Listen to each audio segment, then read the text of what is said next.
Thank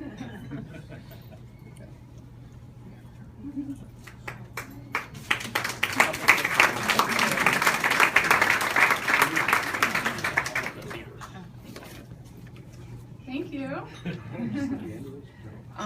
I brought my kids and my husband with me today because they are very much a part of my business, and I wanted to thank them for their support as well. It's been invaluable having them support me in my business for the past many, many years, and I really appreciate it.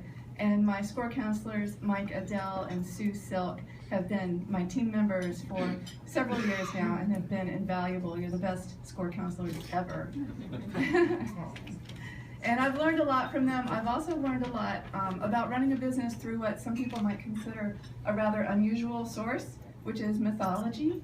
I get a lot of information about running a business through reading myths, which are the stories that purport to tell us how life began or what created us, what brought us where we are. And we actually have a lot of concepts and myths that apply directly to business. So for people who are sole proprietors or single member LLCs, there's a lot we can learn from myths. And I have three brief things specific to what I've learned.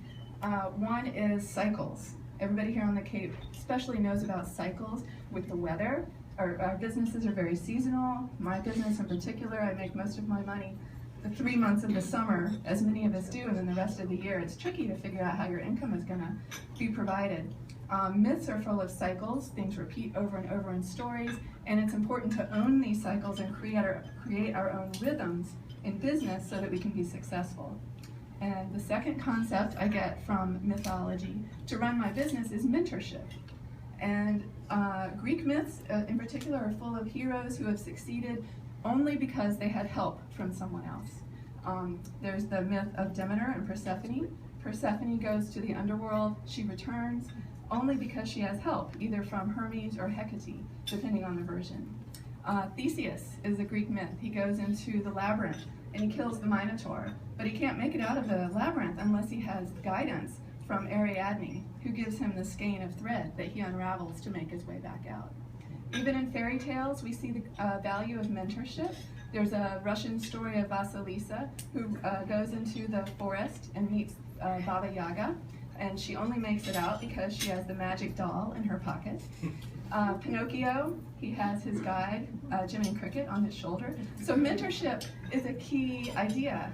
A book I wrote last year and published is called Women Healers of the World, and I spoke with more than 20 women from 16 different healing traditions from all over the world, and I was surprised because most of them attributed much of their success, their professional success, to being mentored, to having someone in their lives when they were younger take them under their wing and show them the ropes. And so SCORE is the epitome of this model. It's a wonderful model, and I'd like to encourage everyone that in addition to reaching out and seeking mentorship from others, that you also give it freely, give of your expertise to others who are coming up in your field. And the third idea that I get from myths that I apply to my business is joy.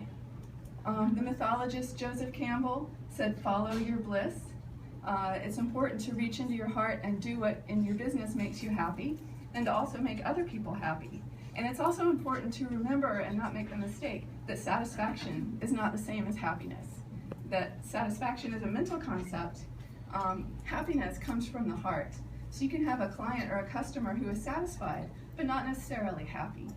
And only true emotions that come from your heart are going to elicit change and support your business. I've never seen a button on my QuickBooks program that says joy. You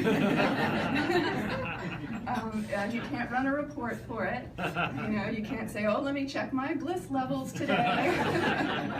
It's not there. It's in here.